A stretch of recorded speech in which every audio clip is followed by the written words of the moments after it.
sa Lamitan. At nakarating na kami sa area bandang alas 3 ng madaling araw ng araw ng Oktubre 2011, kung saan kami nag-beach landing site. Humigit kumulang alas 3 ng umaga kami ay nakipag-link up sa 13 company ng SF. May bilang sila ng 10 katao sa pamumuno ni Lieutenant Bulin. Noong kapag-link up na kami sa team ni Lieutenant Bulin ng 13 company, muli kaming naglakad patungo sa first objective. Pero hindi pa kami nakarating sa objective. Nakarinig ako ng putok sa gawing likuran ng aming tail scout, dahilan upang ako'y dumapa at nag-cover man sa paligid. Nagbigay ng utos si Lieutenant Susarno, ang aming team leader. Isa niya, kunin ko ang high ground. Yun, nakuha namin. Tapos yung team ni Lieutenant Alciao, nagmaneuver naman sila habang nakipagpalitan kami ng putok. Sa sobrang dami ng kalaban,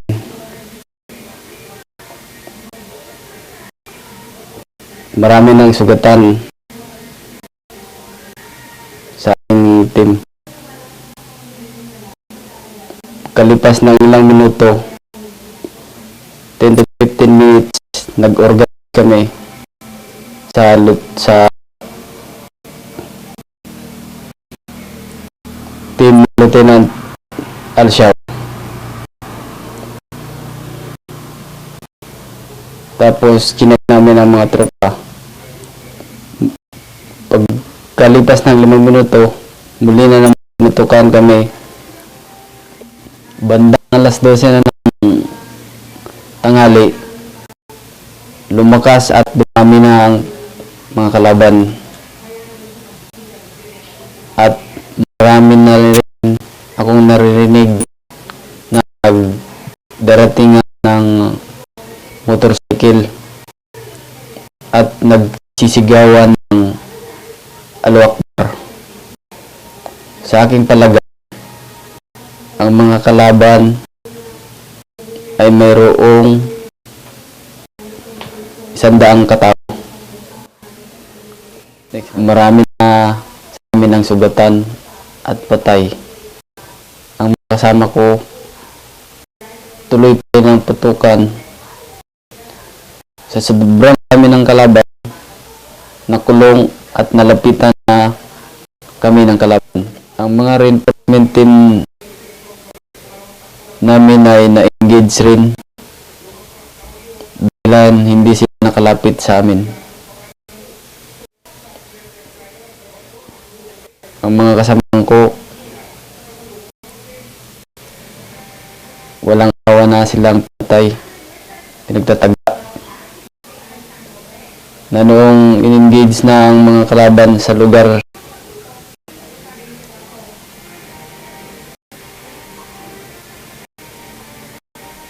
namin ni Lieutenant K, nag-hold dilan kami. Pagkatapos nakipag-return pa kami, saka lahat ng mga kalaban nakapokus na sa amin.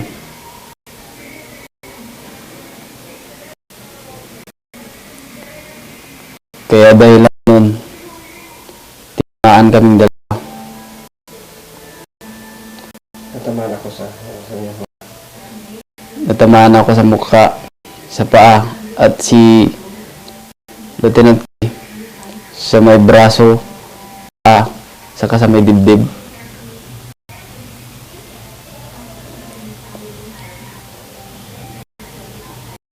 Dahilan nun, hindi na makatayo si Lieutenant K.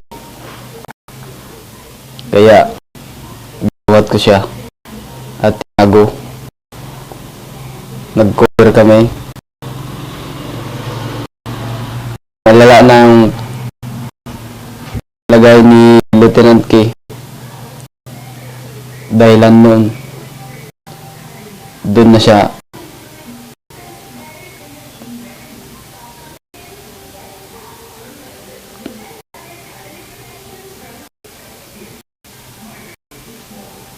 namatay. Kaya yun,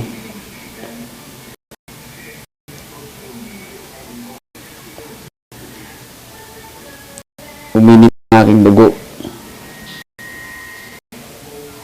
Napakasakit ang nangyari sa amin.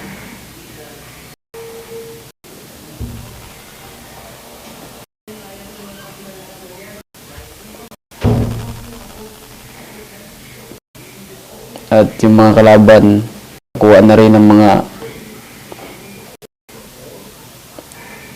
rifle ng mga kasama ko.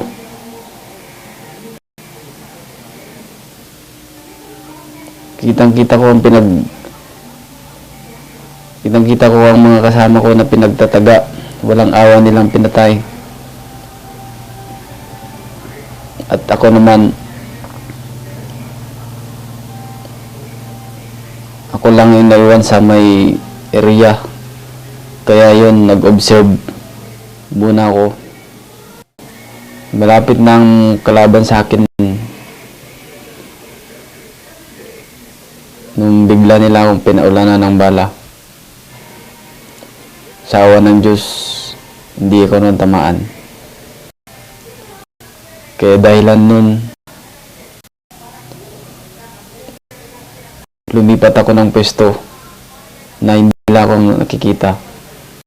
Patuloy pa rin ang paghahanap ng mga kalaban sa akin.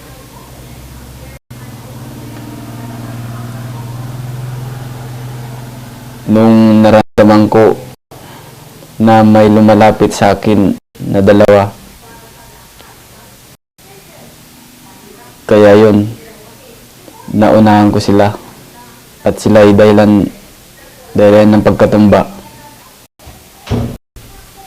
Tapos noon, lahat sila doon ang focus sa akin. Pinaulanan na nila ako ng bala.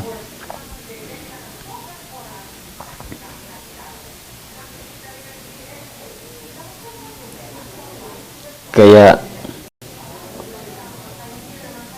tumalan ako sa may bangin. Dahilan yun nung napalayo ako sa kanila sa encounter site. At nagtago muna ako hanggat nasa area pa sila. Bandang alas 3 na ng hapon nung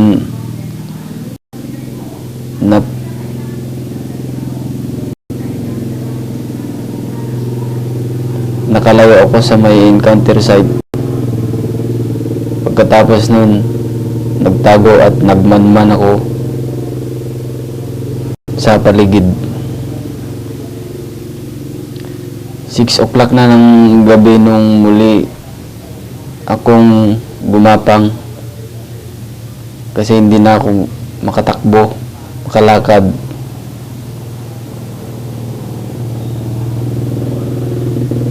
Kasi di ko na mayakbang ang aking paa sa dahil ng tama ng bala. Yun, patuloy pa rin akong gumapang hanggang alas 6 na ng umaga. Araw na ng Martes, 19 October 2011. 6 a.m. to 6 p.m. Nagmuni-muni muna ako.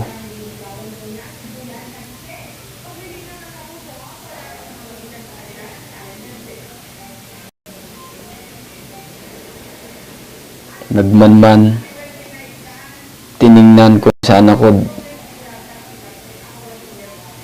direksyon.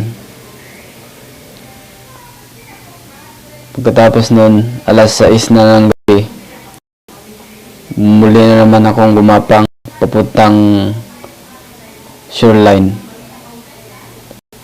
Pagod, puyat, takot, gutom. Ang nararamdaman ko nun.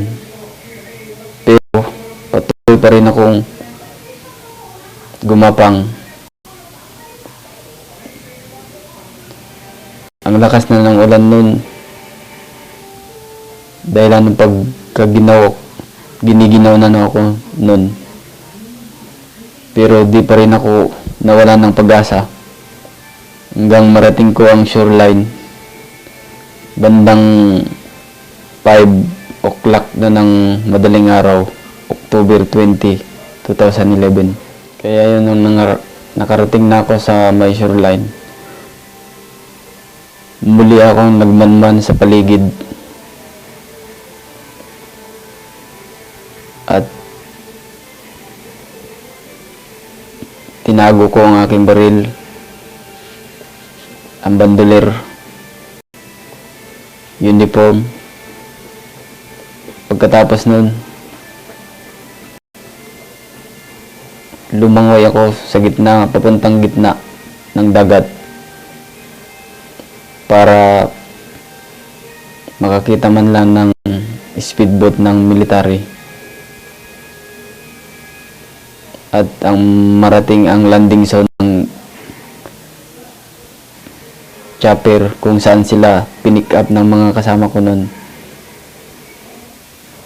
Ngunit nasa kalagitnaan pa lang ako ng dagat, nakita ko ng sibilyan na mangingisda. At sinabihan ko siya na tulungan niya ako.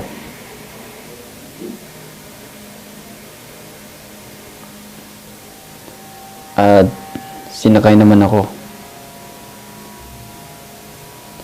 Pagkatapos nun,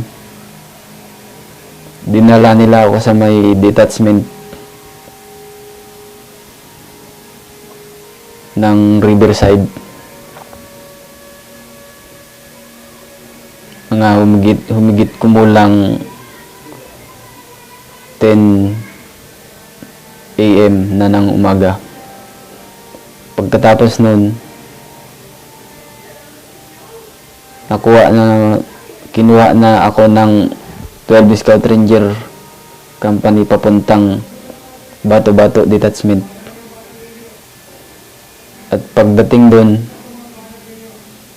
binihisan ako ng tuyong damit at pinakain. Pagkatapos nun, dumating ang chopper. Pinick up nila ako papuntang Camp Navarro General Hospital. Kaya yun, habang nakasakay sa chopper, hindi na mapigilan ang luha. Nisip at tinatanong ang aking sarili kung paano ba ako nabuhay.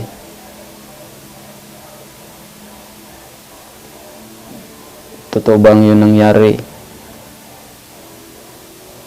Yun. Napaluwa ako nung naisip ko ang mga kasama ko na nakasali doon. Masakit talagang isipin. Oo.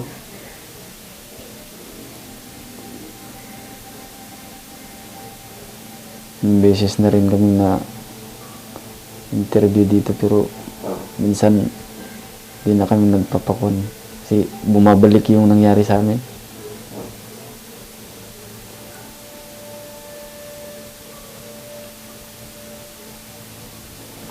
Si Ikon nga nun, Sige.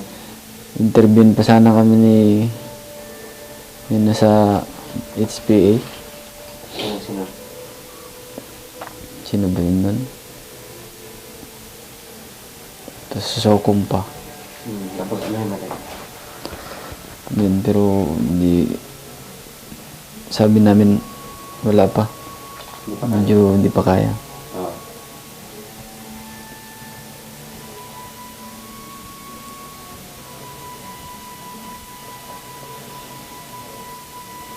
Mga ilang ano pala natin, mga ilang... Hindi ka ba nakita ng kalaban mo yung pinagtukar mo siya? Nakita ko ng kalaban. Ikaw, marami sila. Marami sila. Kasi nag-clear na sila nun. Wasak-wasak, watak-watak ba kayo? Nung pagka-con nun, nagwatak-watak na. Nung nakon na nun. Nakuha na nila yung pwesto namin. Nahiwalay kami ni Lieutenant K. Patay siya. Patay. Pero, kung saan nga? Buti hindi kayo nakakulay. Hinabol ako pero nakatalon ako sa may bangin. Kaya yun, hindi na nila ako sinundan. Yun, Pinawala lang ka pa rin ng balas. yun, nag-recover na lang sila ng mga baril lang. Recover na lahat mga baril ng mga kasamang ko nun. At yung mga radyo. Ginawa nila. Buti naitago ko si Kwan nun si Lieutenant K. Oo. Yan lang yung okay na yung tama niya. Yung iba, puro tad-tad na yung ganito nila. Chop-chop na sila. Alas 5 na ng madaling araw nun. Hanggang alas 10 ng tanghali. 5 hours. 5 na may doon na sa tubig. Anong ginamit mo papalutang doon? Wala, naka-cycling lang ako. Nag-cycling ka? Inubad ko na yung mga kuwan kong nakatakas ako sa kanila. Kuwan nun.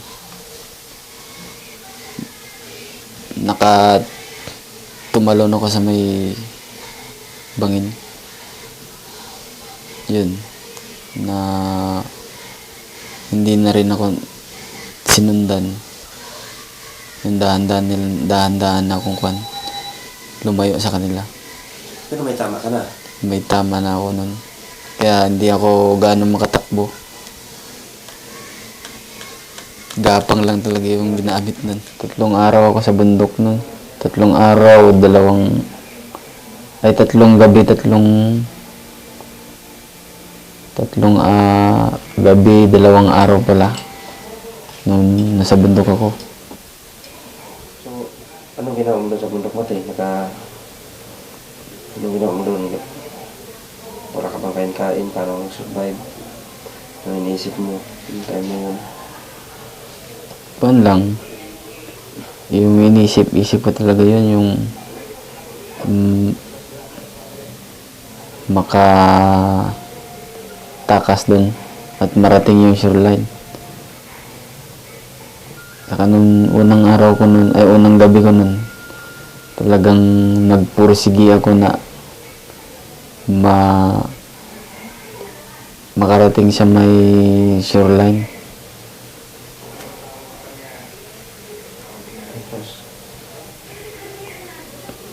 Tapos nun, gabi nun talaga na hindi ko talaga makita yung mga dinadaanan. Minsan nga,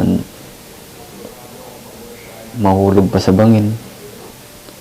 Pero yung mga daanan ko nun, yung kwan talaga, yung hindi talaga dinadaanan ng mga tao. Doon sa may mga creek line ako dumadaan eh. Creek line, saan mga cemetery pa ata yung mga na daanan ko doon.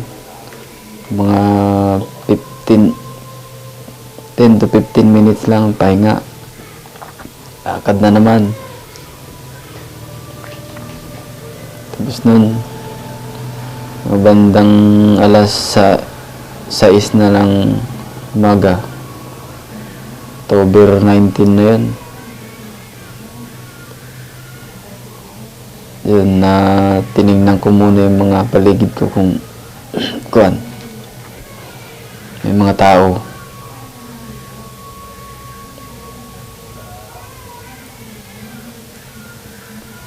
Kuan nun, yung bawat movement ko nun, inisip ko nun, talagang may kalaban talaga dun. Yung mga umaga na yun, dun lang ako. Lakas pa yung ulan. Malakas pa rin ang ulan nun.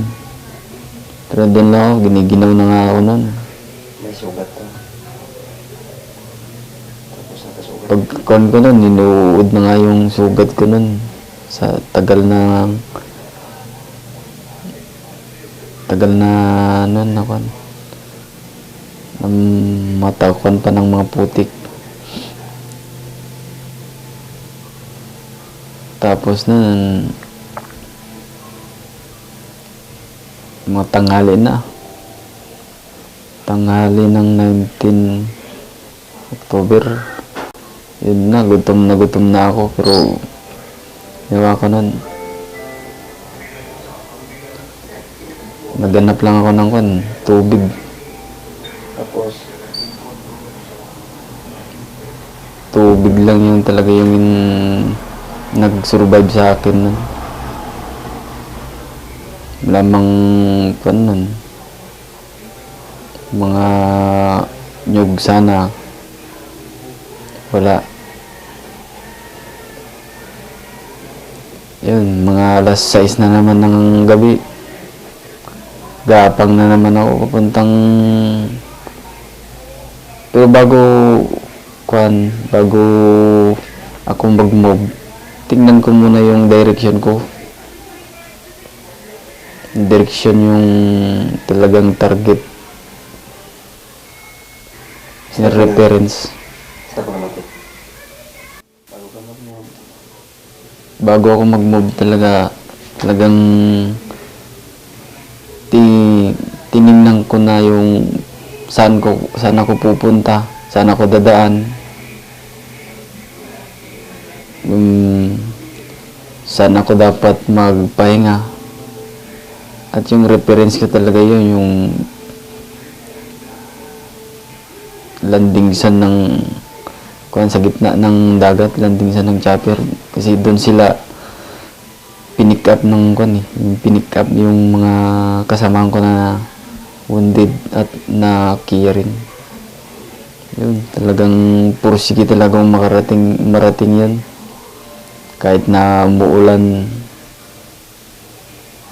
bangin-bangin yung daanan mo, talagang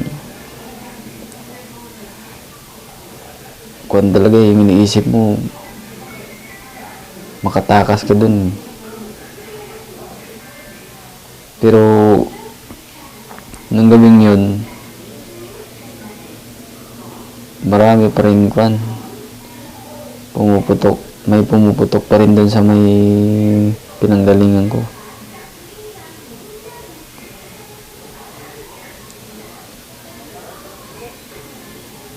Yun, nung mga bandang alas 12 na ng gabi, bumabagyo pa ata nun. Yun, medyo nagpahinga muna ako. Tapos mga bandang launa na, tuloy na naman ang lakad. Anong pizza yun? Alauna mga October 20, 2011 na yun.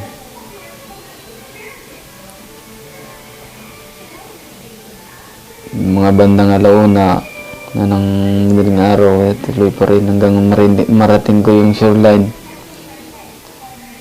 Mga alas 5 na siguro yun. Yun. Tinignan ko muna yung mga paligid. Tapos inobserbahan ko muna na yung mga tao dun na nagkukuhan.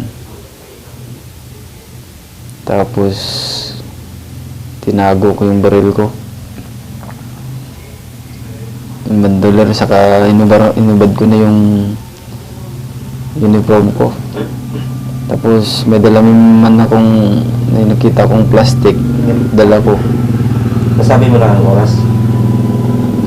Nung dumating ka sa shoreline mga... nung dumating ko na sa shoreline mga ano na yun? Dumating ako sa may shoreline, mga alas 5 na ng umaga. Pitsang kwan. 20 October. 20 ka na-rescue, di ba? 20 ko na-rescue nun. Tapos, Tapos nun, inubad ko yung uniform ko. Nago yung baril, saka yung bandoler. Sa may malaking puno dun. Saka, lumangoy ako pa gitna. Yung reference na pinuntahan ko talaga yung pupuntahan yung, sabi ko nga, yung landing zone. mga ilang oras pa yun bago marating ka rin sa shoreline? Siguro, ano? Siguro mga kon na yan. Kung marating mo talaga yun yung mga 10, kasi malayo yun, mga 10 oras yun, malayo kasi yun. Simula sa shoreline. Mga... Ilang oras ka naglangoy? Kasi 5 oras ako na lumangoy na eh. Hindi ko pa rin, andun na ako sa may kalagitnaan. Kung pa nun, marami pang dumadaan na sibilyan, kaya medyo na bagalan ako nun.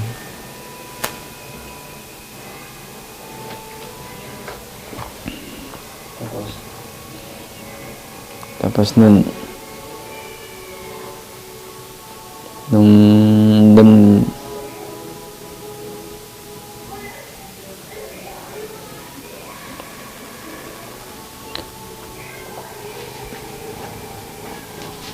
ang mga sugat mo mati, kahit marami ka, hindi mo, inano mo siya.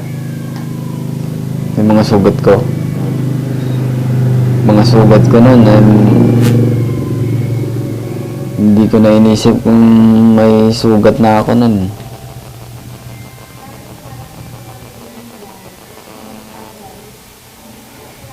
Tapos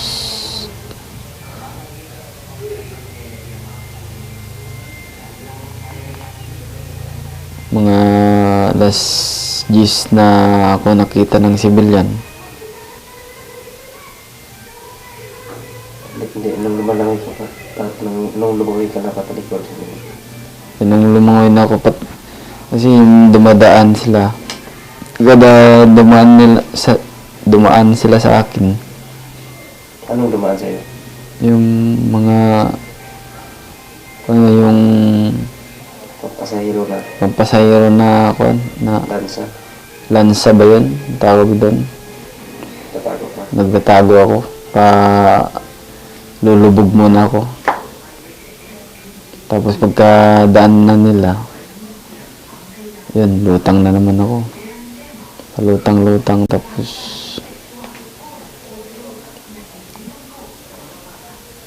nung patalikod,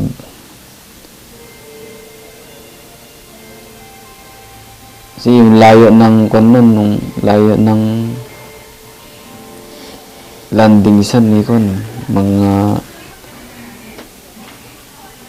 5 nautical miles. Tapos nung palutang-lutang ko na patalikod, biglang may sumulpot na bangka. Kita ko yung mangingisda. Tapos nun, nagtawag ng mga kasama niya na binalikan ako. Mga 10 bangka siguro yung umikot-ikot sa akin. Kaya yun, nung Sabi nila, hindi ko maintindihan yung mga salita nila eh. Sabi ko nun, tulungan niyo ako. Yun. Sinakay naman nila ako sa bangka. Paano sinabi na tulungan ka? Sinabi mo na, ano sinabi mo? Sabi ko, tulong. Sabi, tulungan niyo ako. Sabi, Dalhin ka sa... dalhin niyo ako sa may pinakamalapit na detachment. Sabi naman nila, oh. Oo, sabi naman nila. Tapos yung sinakay na nila ako sa bangka. Tapos ano mate? Ano bang mga bagay na nakatulong sa'yo para masurvive mo yung lahat? Pwede mong ibanggit yun. Yung bagay na nakasurvive sa akin. Magpapasalamat ako dahil siguro kaya siguro ako nakasurvive doon, nakapuan.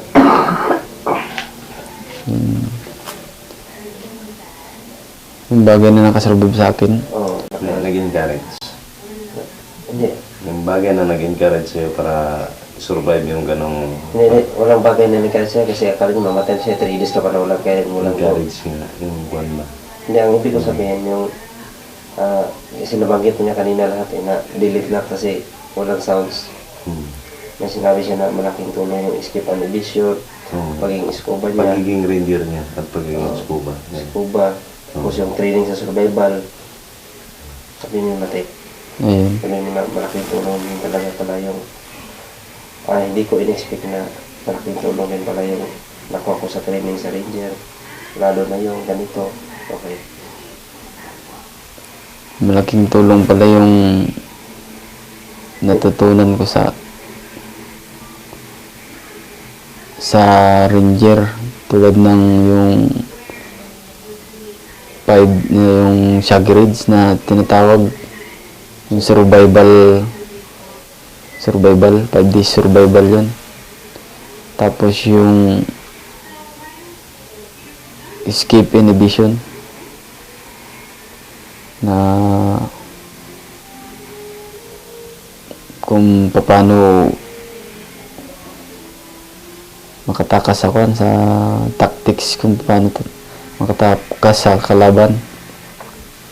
Tapos lalo na sa scuba rin, natutunan ko rin yung lumangoy, yung 24 hours na palutang-lutang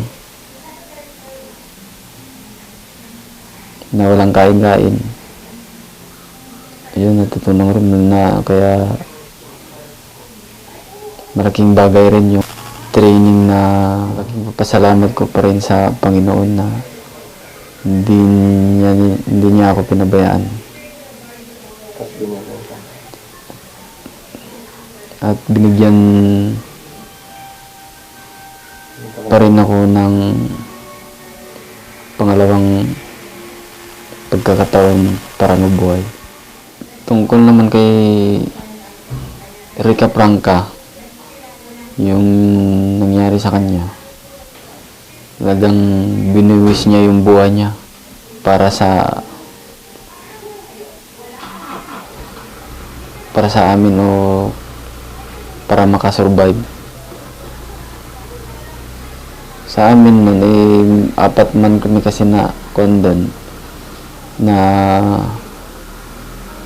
ranger.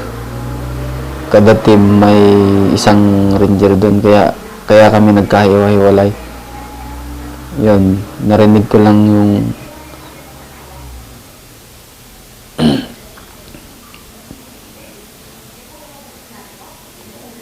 narinig ko yung tungkol sa kanya na narinig ko sa kwento ng pinsan niya na pinatakas siya.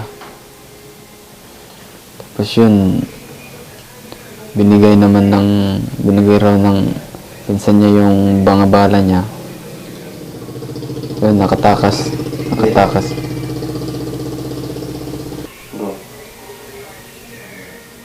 Go. Kwininto ng pinsan ni Rica Franca sa amin, yung Rica Franca rin, na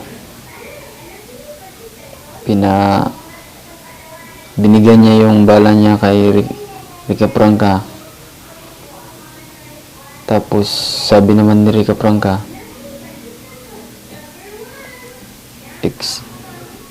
pina-exit niya yung pinsan niya. Mauna na kayo. Ako nang bahala dito, ang sabi niya. Yun yung kwento yung pinsan niya, yung Rica Franca rin. Mas may tama siya ba siya nun? Yun, natamaan na kasi siya nun. May tama na siya nun. Dalawa silang may tama, pero exit niya talaga yung pinsan niya nun. Rica Franca. May tama rin. May tama rin sa kamay. Siya sa tama ni Rica Franca yung namatay. Yung sabi niya nun, sa may kamay rin eh.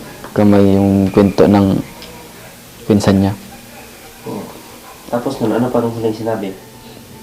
Tumakas na kayo. Ako na bahala dito, sabi niya. Kaya yun yung huling sinabi niya. Pinatakas niya yung pinsan niya. Ilan ba yung sinabihan niya na ganun? Sabi ng pinsan niya, yun, 5 raw ata sila. 5. 5 yun.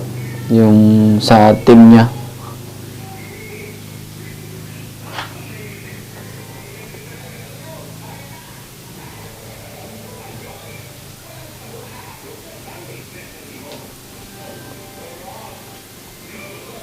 Tapos nung kuwan, nakita pa nila na pinagtataga si Rica Franca? Totoo ba yun na nakakita na pinagtataga na? Yun lang talaga yung narinig ko sa mga kasama nila, na kasi hindi man kami magkasama nung time na yun. Iba yung tindahan. Iba yung team nila. Nagkahiwalay kami ng team. Ang marami pa lang is yung mga Kaya yung maraming alam yung mga makakasagot talaga yung mga ka-teammate niya. Kaya yun lang yung alam ko dun. ano masasabi mo kay Rica Franca? Masasabi ko kay Rica Franca, pinatunayan niya na handang ibuwis ang buhay para lang sa bayan at yung para sa lahat.